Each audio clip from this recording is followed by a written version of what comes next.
My name is Dr. Michael Levin, and for most of my life, I believed in nothing but science. Faith was something for others, something for those who needed comfort in things they couldn't explain. I was a surgeon, a healer of the body, not the soul.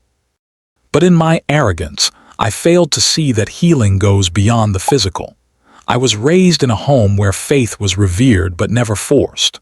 My father prayed every morning and every night, bowing his head over his well-worn siddur, whispering words he believed carried up to heaven. My mother lit the Sabbath candles with trembling fingers, murmuring blessings with her eyes closed, as if she could feel the presence of something greater. I never felt what they felt. I saw it as tradition, ritual, an ancient superstition that had outlived its usefulness. Then my father got sick.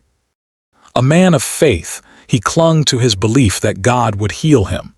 Even as his body withered, even as his voice grew weaker, he still prayed.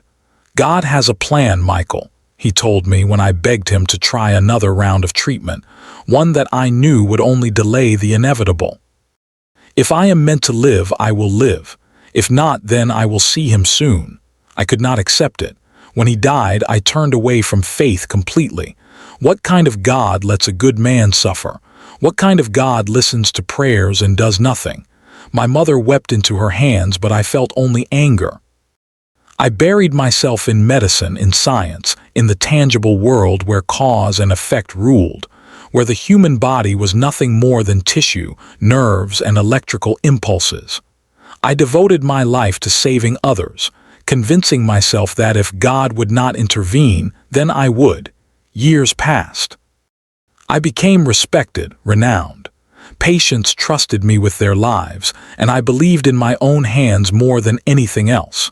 I saw people at their most vulnerable, watched them pray as they were wheeled into surgery, clutching at the hope that some divine power would guide me. I never prayed with them. I saved them with skill, with precision, with knowledge. God had nothing to do with it. Then there was Emily. 8 years old, a child with a heart defect I had seen before, a surgery I had performed dozens of times. Her mother was a woman of faith, always whispering prayers over her daughter, holding a small cross between her fingers as she sat by her bedside. "She's in God's hands," she told me before I took Emily into the operating room. I didn't argue. I had long learned that arguing with faith was a losing battle. The surgery should have gone perfectly. Every incision, every stitch was precise. But something went wrong. Her tiny heart faltered, and no matter what I did, I couldn't bring her back. I worked for what felt like hours, my hands moving faster, my mind screaming at the unfairness of it all. When I finally had to stop, when I finally had to accept that she was gone, I felt something inside me crack. Her mother's face when I told her will never leave me. She cried, but through her grief she whispered, "God has a plan." That was the moment I snapped. I don't even remember the words I shouted at her, only that I was furious. Furious at the blind faith, at the belief that somehow, some way, this was all part of a divine blueprint. There is no plan. I had shouted, "Your daughter is dead because life is cruel, not because God wanted it." My colleagues pulled me away, and the mother only looked at me with pity. I expected her to scream back, to curse me, to demand an apology. Instead, she placed her hand on mine and said softly, "One day you'll see." I carried that moment with me like a stone pressing on my chest. I tried to shake it off, to return to the life I knew, but something had changed. I felt heavier, more exhausted. I questioned things I never had before. And then I died. It happened in the operating room in the middle of a routine procedure. One moment I was steady, focused. The next, a crushing pain bloomed in my chest. I staggered, gasping, barely registering the panicked voices around me. My knees buckled, and then everything went dark. At first there was nothing.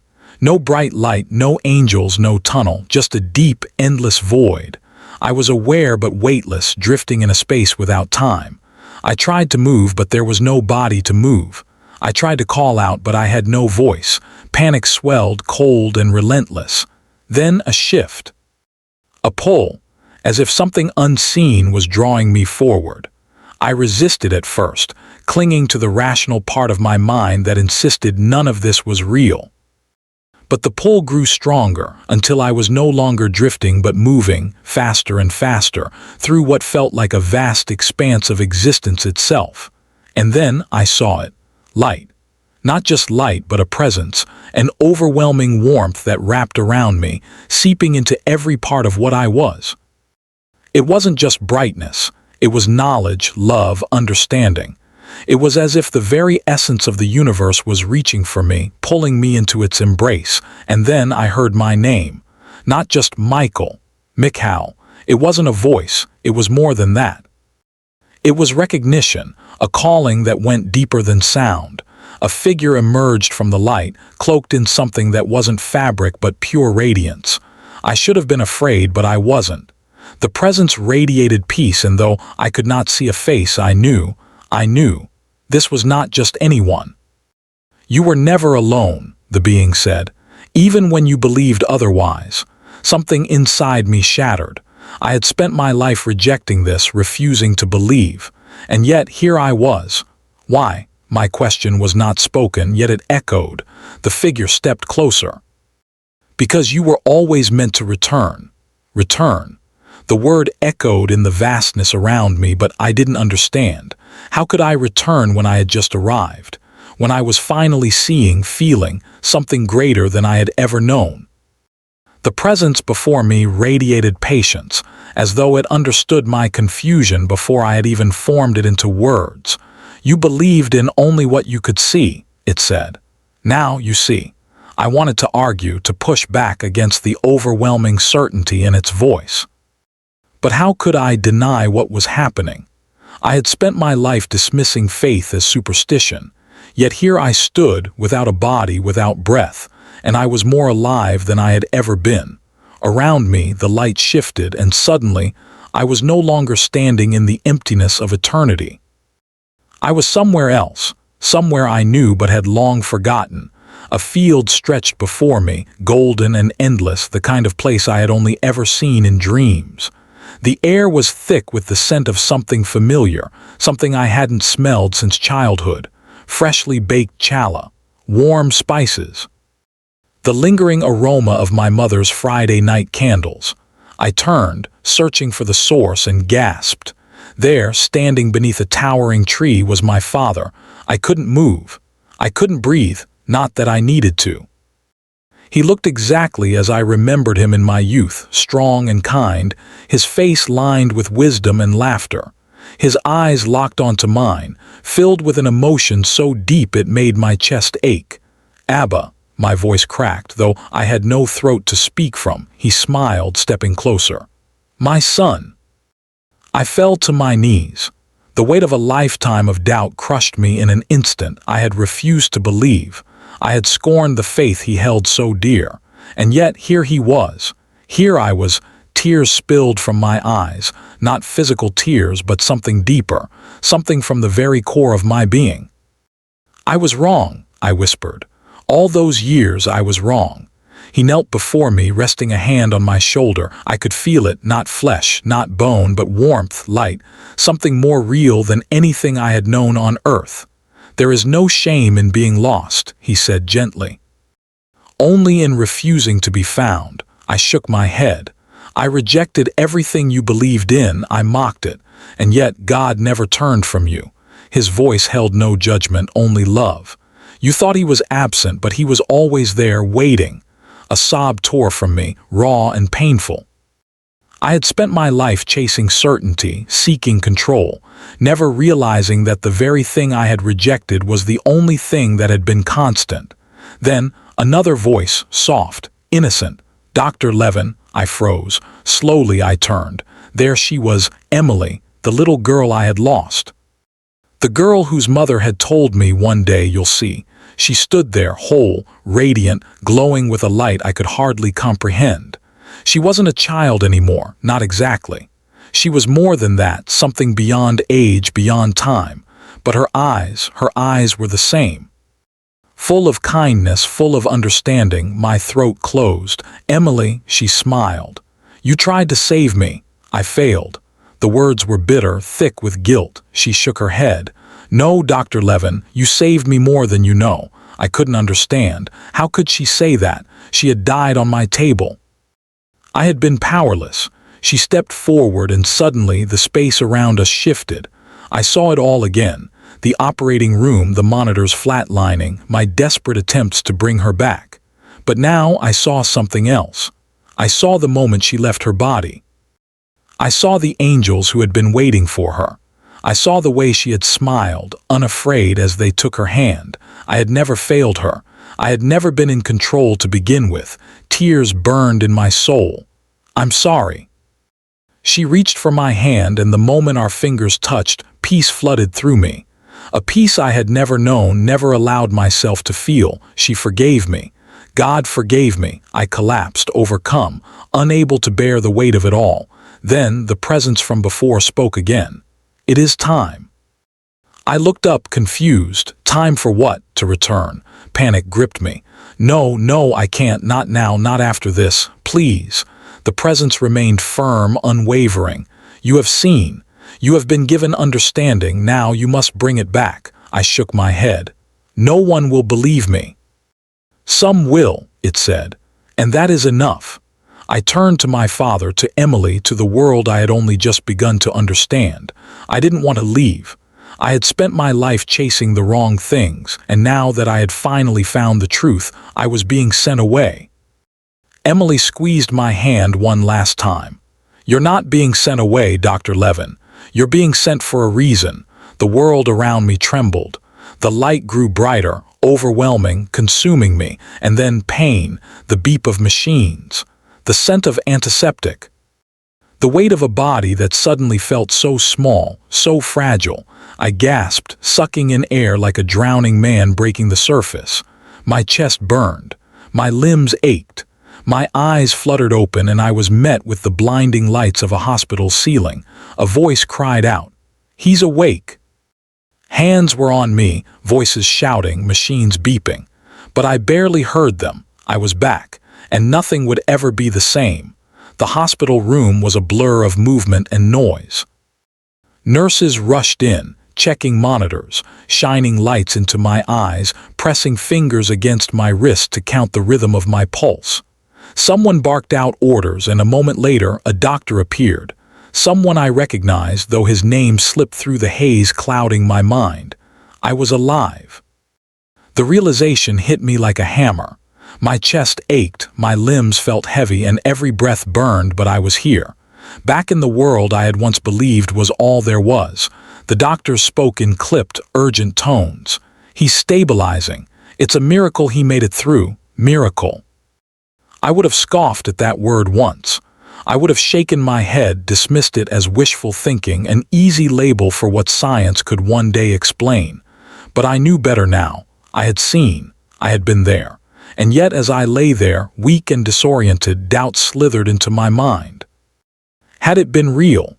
Had I truly stepped into something beyond this life, or had my oxygen-starved brain simply conjured up a final, desperate illusion? The beeping of the heart monitor filled the silence as I struggled to process it all. Then, a voice, soft, hesitant. "Dr. Levin." I turned my head, and there she was, Emily's mother. A lump rose in my throat. She looked exhausted, older than I remembered, as if the grief had carved deeper lines into her face. But her eyes, the same warm, patient eyes, studied me with something I couldn't quite name. I swallowed hard. "Mrs. Carter."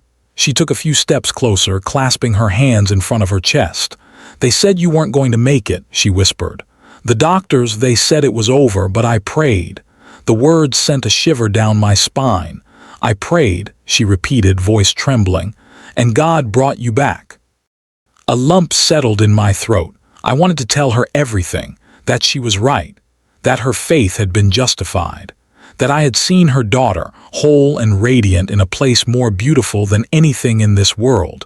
But the words caught in my throat. How could I explain what I had experienced? How could I expect her, or anyone, to believe me? I had spent my life dismissing people like her, rolling my eyes at their faith. If someone had come to me with a story like this, I would have labeled it a hallucination, a delusion, the final misfiring of a dying brain. And yet I could still feel it, the warmth, the light, the undeniable truth that I had been somewhere beyond the reach of science. She must have seen the turmoil on my face because she smiled softly. "It's all right, Dr. Levin. You don't have to say anything." I opened my mouth, but she shook her head. "I know." And somehow I believed that she did. A week later I was discharged. My recovery was nothing short of astonishing, or so the doctors told me. A man who should have been dead, sitting up in bed, walking, speaking, regaining his strength far faster than medicine could explain. They used words like unexpected, inexplicable, unbelievable. But I knew the truth. And yet I still struggled. I wanted to tell my colleagues, my friends, anyone who would listen. But every time I tried, I hesitated. Would they mock me? Would they dismiss me the way I had dismissed so many before? The rational part of me fought against the memory of what I had seen. It had been real. I knew it had. But a lifetime of skepticism isn't easy to shake. One evening, as I sat in my quiet apartment, the weight of it all pressing down on me, I reached for the old book I had ignored for most of my life, my father's Torah. The leather was cracked with age, the pages worn at the edges. I had watched him read from it every morning, watched him run his fingers over the ancient words, whispering prayers that I had once found meaningless. I opened it, not knowing what I was looking for. The pages fell naturally to a passage my father had often quoted, though I had never listened. "You will seek me and find me when you search for me with all your heart." The words blurred as tears filled my eyes. I had spent my life seeking answers in medicine, in science, in the tangible world of flesh and bone. But I had never sought him, yet he had found me anyway. I closed my eyes, gripping the book to my chest. I was not the same man who had entered that operating room. I never would be again. And for the first time in my life, I was okay with that. The storm was coming fast. Garrick could feel it in the charged air, the distant rumble of energy crawling through the sky. The raiders had moved on for now, but they wouldn't stay gone forever. He needed a plan. Liara sat beside him, her back against the cool stone, watching him with that quiet intensity he was starting to recognize. She was still pale from the wound, though she was healing faster than any human could. It wasn't just the speed of it that unsettled him. It was the way her glow seemed to pulse in tandem with the ancient ruins, like she was connected to them in a way even she didn't fully understand. He shifted, pulling a small knife from his belt and rolling it between his fingers. The motion steadied him, gave him something to focus on. "This place," he said after a moment, nodding toward the symbols carved into the walls. "You said it was built by your people. What else do you know about it?" Liara traced her fingers lightly over the glowing etchings, her expression unreadable. They were meant to be safe havens, a place for those who were lost. My ancestors built them with technology that could sustain life, protect those inside. I don't know if it still works. Garrick narrowed his eyes. "Define protect," she hesitated. "I was never trained to activate them, but my people built their defenses through energy, not weapons. If the systems are intact, the ruins should be shielded from outside forces." He exhaled sharply, weighing their options. If she was right, they might be able to wait out the storm here, maybe even avoid the raiders altogether. But if she was wrong, if the defenses were down, they'd be trapped with no easy escape. And yet, something in him already knew what he was going to do. He wasn't leaving her. He stood, dusting off his hands. "Then we need to find out if this place still works." Liara looked up at him, then slowly nodded. They moved deeper into the ruins, Garrick staying ahead, his instincts honed for danger. The air grew colder the further they went, the glow from the walls pulsing faintly in response to Liara's presence. They reached what looked like a central chamber, a massive, circular space with a domed ceiling lined with more of the strange symbols. In the center stood an ancient pedestal, its surface cracked but still faintly illuminated. Liara hesitated before stepping forward, her fingers hovering just above it. She turned to Garrick. "If I activate it, I don't know what will happen." He watched her, his pulse steady. "Then we find out together." She nodded once, then pressed her palm to the stone. The effect was immediate. The glow flared to life, symbols igniting one by one as a low hum filled the air. The chamber trembled, the energy coursing through the walls like veins awakening after centuries of stillness.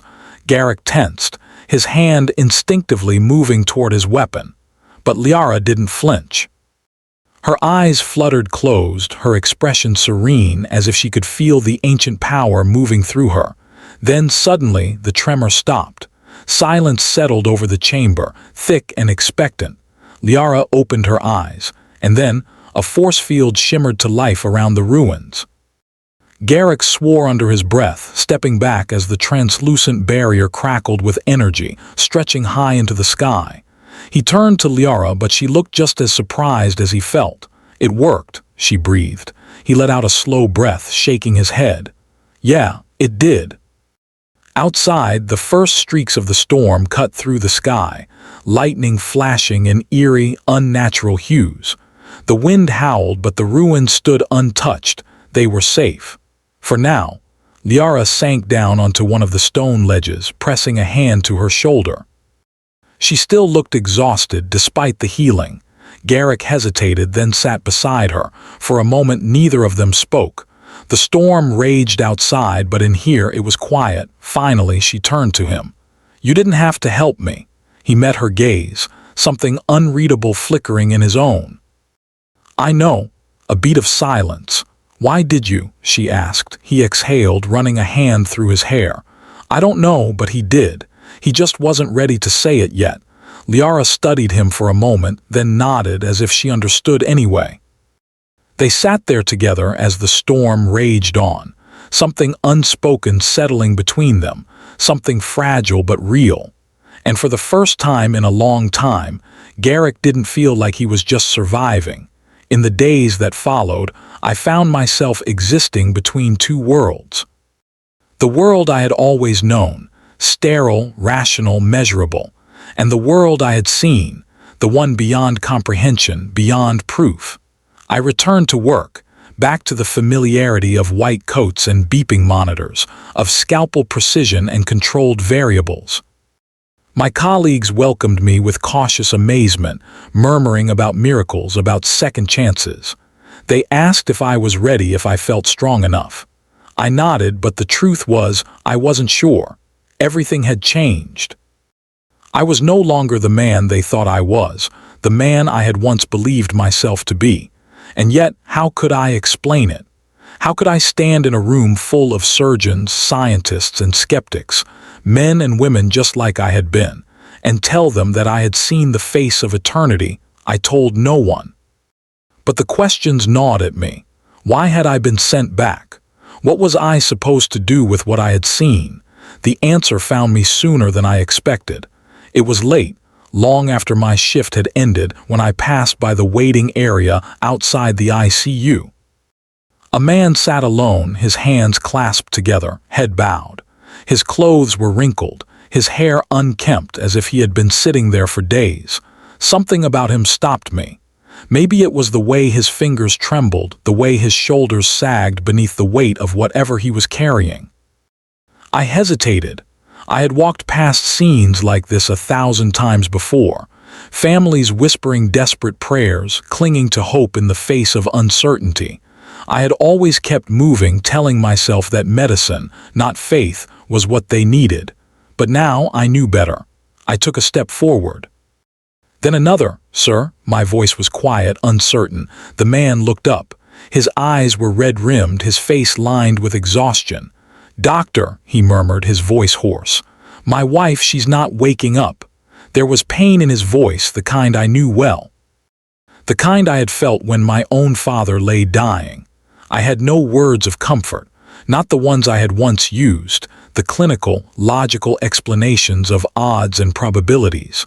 and not the empty reassurances doctors often gave. Instead, I sat down beside him. For a long moment, neither of us spoke. Then he whispered, "I don't know if you believe in God, but I've been praying. I just don't know if he's listening." My throat tightened. I could have told him the truth, told him that I had spent most of my life believing exactly that. I could have told him how, just weeks ago, I would have dismissed his prayers as nothing more than hopeful delusion. Instead, I found myself saying, "He's listening." The man turned to me, eyes searching. "How do you know?" I hesitated. Then, with a deep breath, I said the words I had been too afraid to speak, "Because I've heard him." The man stared at me, waiting. So, for the first time, I told my story.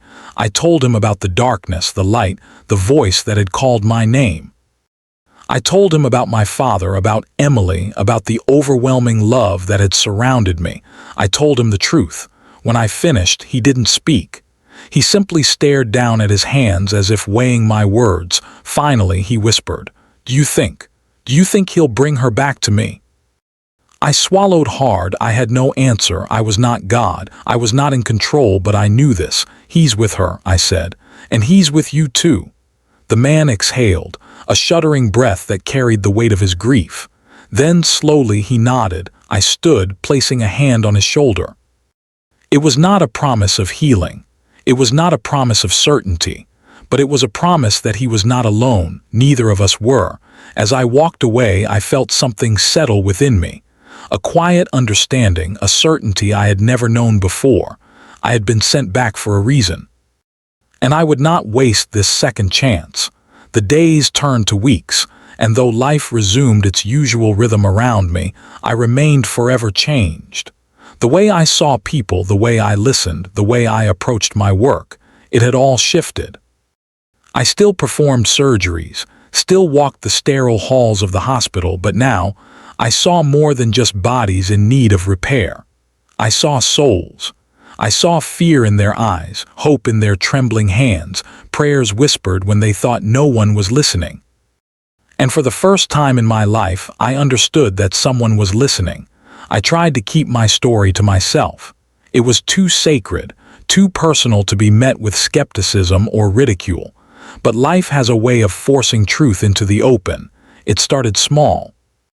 A nurse in the break room, rubbing her temples after a long shift.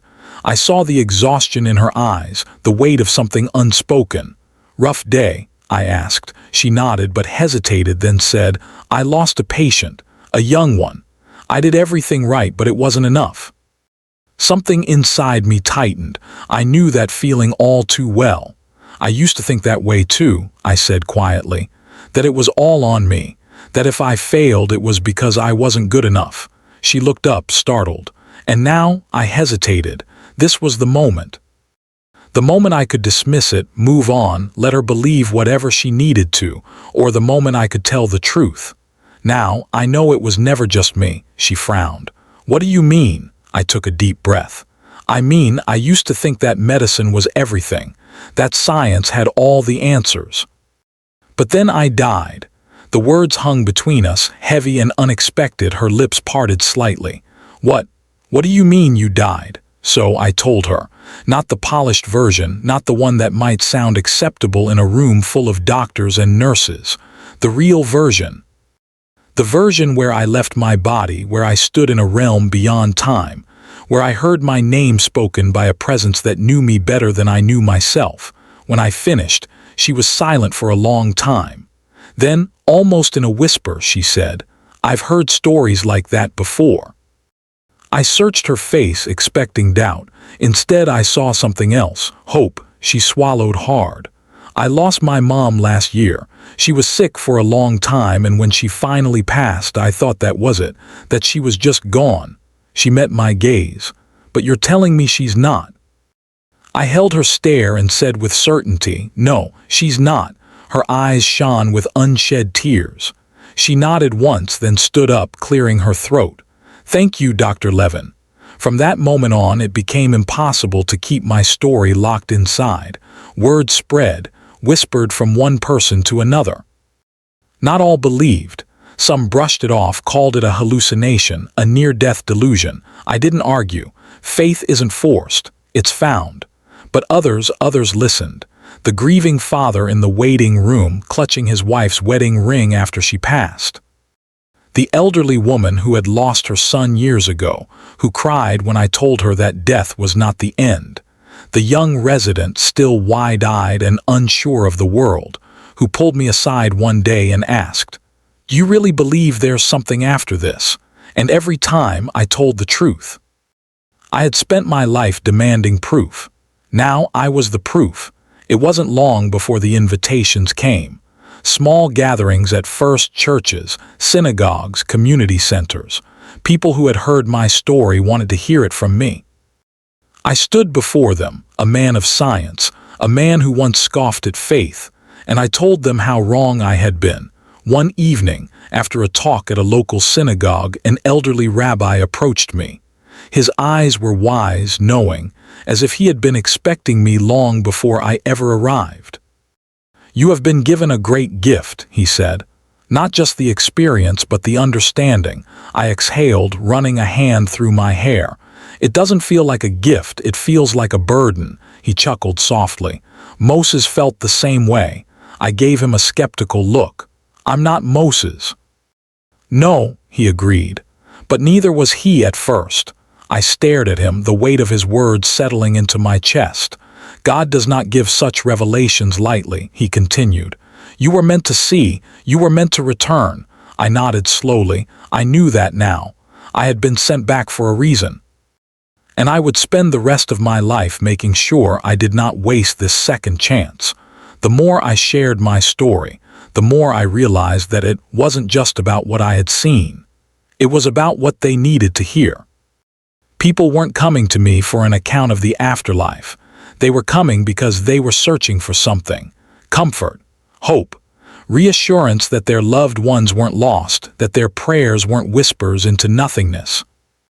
And with every person who listened, I felt something inside me shift. The man I had been, the skeptic, the cynic, the doctor who only believed in what could be measured. He was fading. One night, long after another hospital shift had ended, I found myself driving with no destination in mind. The city lights blurred past, the hum of the engine the only sound in the stillness.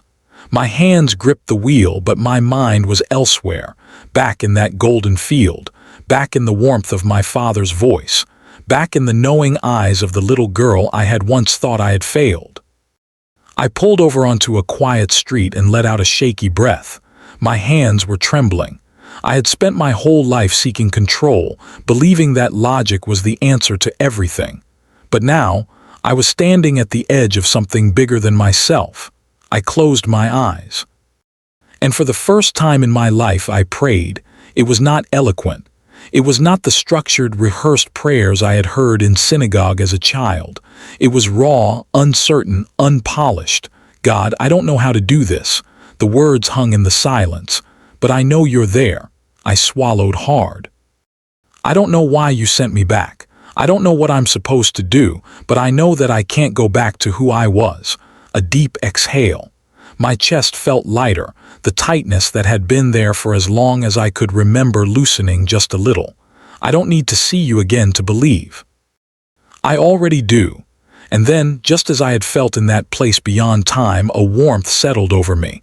Not physical, not something tangible, but real. I wiped my eyes, let out a breathy, almost disbelieving chuckle and whispered, "Thank you." The journey wasn't over. I knew that now. My return to this life wasn't the end of the story, it was the beginning. And for the first time, I wasn't afraid. I put the car back into gear, pulled onto the road and drove forward, toward whatever lay ahead. Time moved forward, but I no longer moved through it the way I once had. Everything felt different. Colors were sharper, moments stretched longer, faces carried weight I had never noticed before. Life itself had become a kind of revelation. I continued my work as a surgeon, but something in the way I approached my patients had changed. I no longer saw them as cases to be solved, bodies to be repaired. I saw them as souls, souls with fears, with hopes, with prayers whispered in the dark. And something strange began to happen. Patients started asking for me. Not because I was the most skilled surgeon, not anymore at least. There were younger, faster, sharper minds coming up behind me, doctors who still carried the unshaken confidence I had once worn like armor. But people asked for me anyway, not because of my hands, but because of my words. Word had spread. Not just in hushed conversations between colleagues, not just through patients' families whispering about the doctor who had died and come back. It had spread beyond the hospital walls, beyond the city, beyond what I could control. And before I even realized it, I had become something I never expected to be, a witness. At first it was quiet. A nurse would pull me aside and ask about a loved one they had lost. A patient would ask if I believed in heaven. I never preached. I never tried to convince. I only told them what I had seen, and every time, without fail, I saw something shift in their eyes, hope. One evening, I found myself in the chapel at the hospital, a place I had never once stepped foot in before my death. It was empty except for an elderly man sitting in the front row. His hands were clasped together, his head bowed. I hesitated before stepping inside. He must have heard me because he turned, his face creased with grief. "Dr. Levin, isn't it?" I nodded, stepping closer. "Yes, have we met?" His smile was weak. "No, but I know who you are." I swallowed. "Who do you think I am?" His eyes shone, filled with something fragile. "Someone who's seen what I'm hoping to see soon." I exhaled. "You're ill," he nodded. "Stage 4. No more treatments left." I lowered myself onto the pew beside him. "Are you afraid?" I asked. His lips trembled. I was. He turned to me, searching my face. "But then I heard your story." I felt my chest tighten. "Is it true?" he asked. "What you saw?" I met his gaze, steady and unwavering. "Yes." A single tear slid down his cheek. His hands unclenched.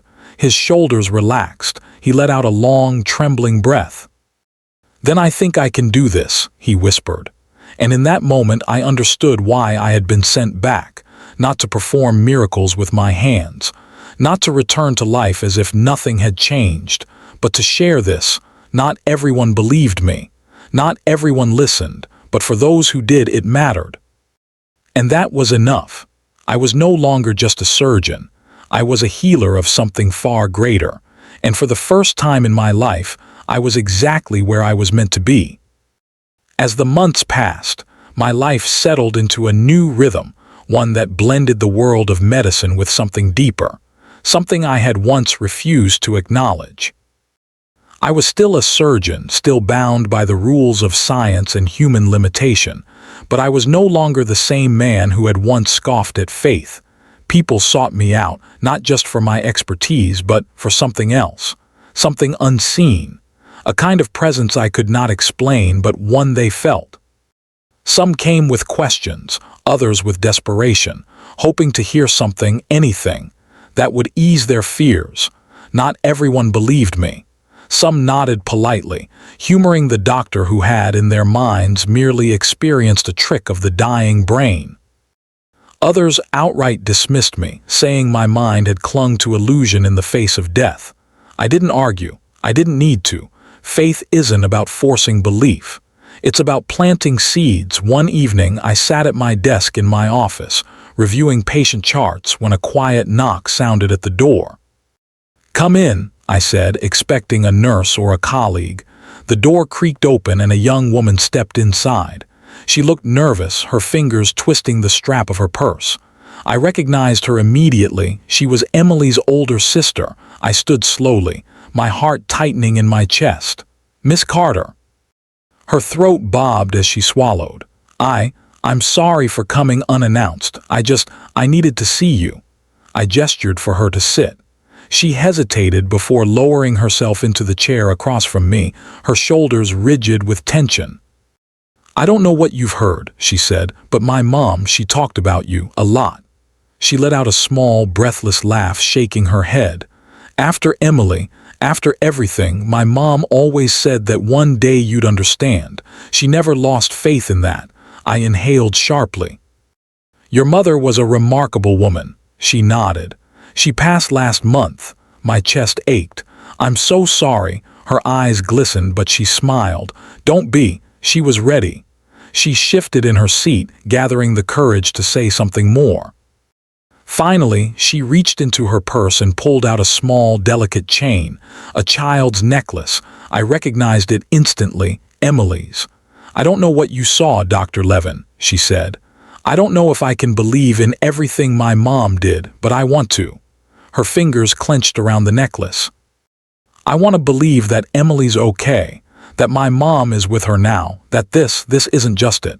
I leaned forward, meeting her gaze. She is, I said softly, and so is your mother.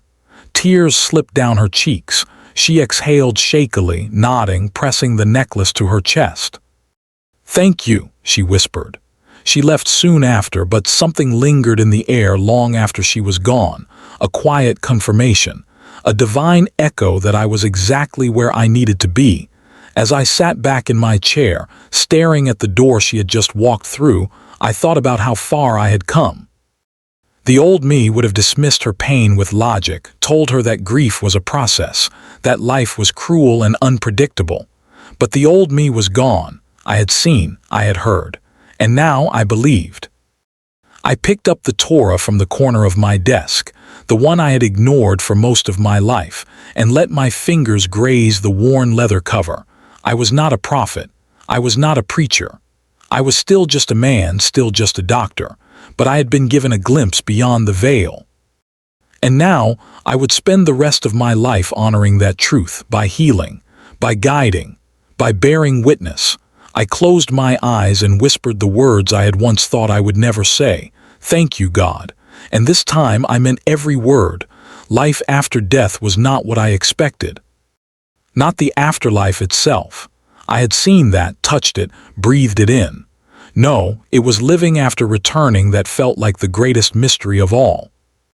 In the months following my near-death experience, I had spoken to more people about God, eternity, and the nature of the soul than I had in my entire life. I had comforted the grieving, offered hope to the hopeless, and even found myself in conversations with religious leaders I had once dismissed as naive dreamers. And yet, even with all of that, I still felt the weight of a lingering question pressing against my heart. Why me? Why had I been chosen to see what so many longed to understand? I was no saint, no man of faith. I had spent most of my life rejecting God, ridiculing those who clung to him for comfort. If anyone deserved a revelation of heaven, surely it was someone more devout, someone worthy. One evening, as I sat alone in my apartment, flipping absent-mindedly through my father's Torah, I found myself asking the question out loud. Why did you send me back? The silence that followed was deafening. I closed my eyes and exhaled. I was no prophet, no great messenger. I was just a man who had seen beyond the veil and was trying to make sense of what that meant. And yet, somewhere deep in my soul, I already knew the answer. It wasn't about me. It was never about whether I was worthy. It was about who I could reach. I thought back to the man in the hospital chapel, to Emily's mother, to her sister, to the countless faces that had looked at me with the same desperate question in their eyes. Is there more? If someone like me could stand before them and say, yes, there is, then maybe they would believe it too. Maybe the doubt I had carried for so long had prepared me, not as a punishment, but as a way to reach those who needed to hear the truth from someone who had once stood where they stood. I flipped through the Torah absent-mindedly, my fingers tracing over the old, delicate pages. And then, as if by some unseen force, my eyes landed on a verse I had never truly read before. And you shall seek me and find me when you search for me with all your heart. I let the words sink in. For years I had refused to seek. I had closed my heart, my mind, my soul. And yet he had found me anyway. He had never stopped reaching for me. A lump formed in my throat. I had spent my life believing I was in control. That my hands, my skill, my knowledge were the only things that determined life and death. But now I understood.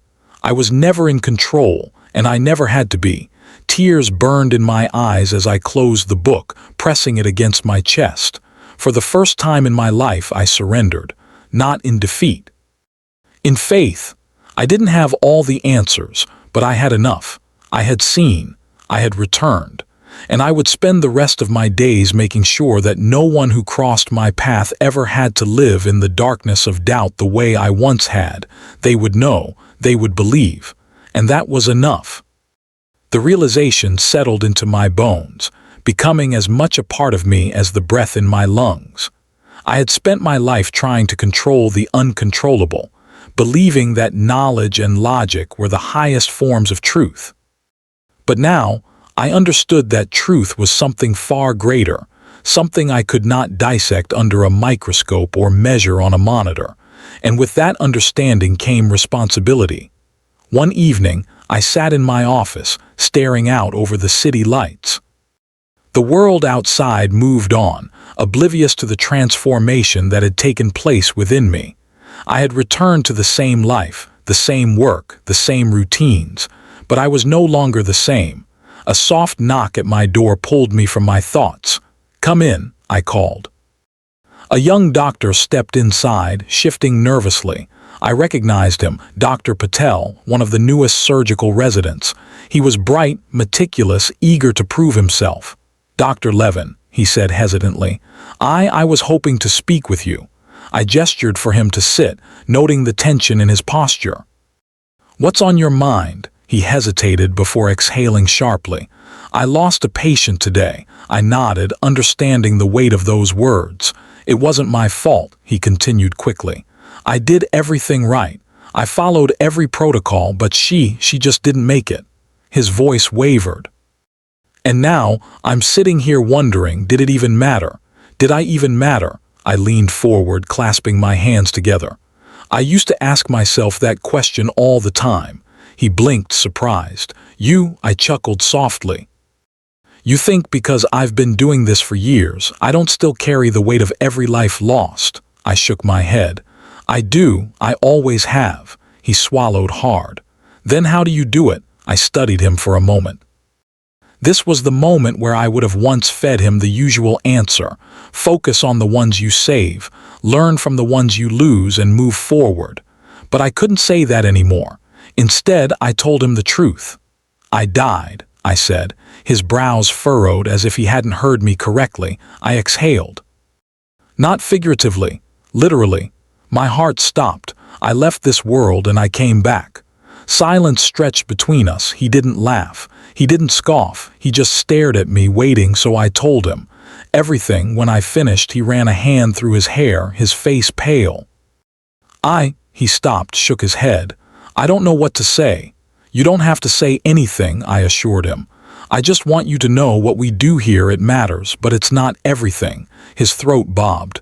"Then what is?" I leaned back in my chair, watching him carefully. "The soul." A long silence passed. Then finally he exhaled and nodded. I think I needed to hear that," he admitted. I smiled. "I think I did too." He left soon after, and as the door clicked shut behind him, I let out a breath I hadn't realized I was holding. This was it. This was why I had been sent back. Not to convert, not to preach, to plant seeds, to offer hope, to remind those who were searching that they were not alone. And I would do so for as long as I had breath in my body. As time passed, my purpose became clearer. I was not just a doctor anymore. I was a bridge. A man who had walked both sides of the veil and returned with something more valuable than knowledge. I had returned with understanding. People continued to seek me out. Patients, nurses, doctors, strangers who had heard my story through whispers and word of mouth. Some came with skepticism, others with desperate hope. Some were facing death themselves, others grieving those who had already crossed over. I never forced my story upon them, but for those who asked, I told the truth. One evening I was called in for a consultation with an elderly woman who had been given mere days to live.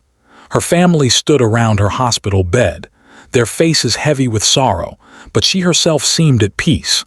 When I entered the room, her eyes lifted to mine, sharp and knowing. "You're the doctor who died," she said plainly. I smiled gently. "I am." Her lips curled into a soft smile. "Then I suppose you're the best one to ask." I pulled up a chair beside her bed. "What would you like to know?" She took a slow, steady breath, her gaze searching mine. "Is it beautiful?" A lump formed in my throat. "Yes," I whispered, "more than I can ever describe." Her family stirred at my words, their expressions flickering with uncertainty. I didn't push. This was her moment, not theirs. Her hand reached out, frail and trembling. I took it carefully, feeling the weight of years in her thin fingers. "I've always believed," she said, "but now that it's so close, I need to hear it." I squeezed her hand gently. "You are going home." Tears welled in her eyes. She nodded, a breath of relief escaping her lips. "Thank you." She passed 2 days later. Her family found me in the hallway, their faces not just filled with sorrow, but with gratitude. "She wasn't afraid," her daughter said. "She left us in peace because of you." I shook my head. "Not because of me, because of him." And for the first time, I truly understood what I had been sent back for. Not just to tell people that heaven was real, but to help them go there without fear. To be a hand in the darkness, to stand at the edge of eternity with those who were stepping into it and whisper, "It's okay. You are not alone," and that was enough. Years passed. The world moved forward as it always does.